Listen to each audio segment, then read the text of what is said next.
दुधासाठी पोर की पळ असली कसली यांची तळमळ जीव जळतो या तिळ तिळ त्याच्या हंडीला पडलं बिळ ठीक आहे का बुवा त्याच्या हंडीला पडलं बिळ खाली थपथप गळ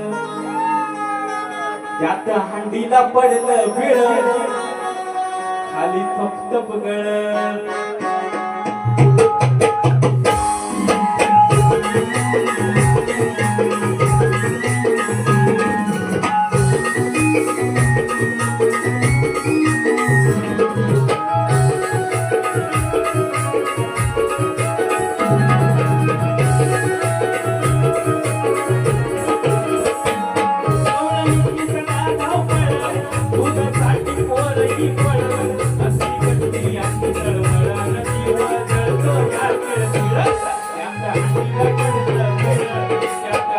Thank you.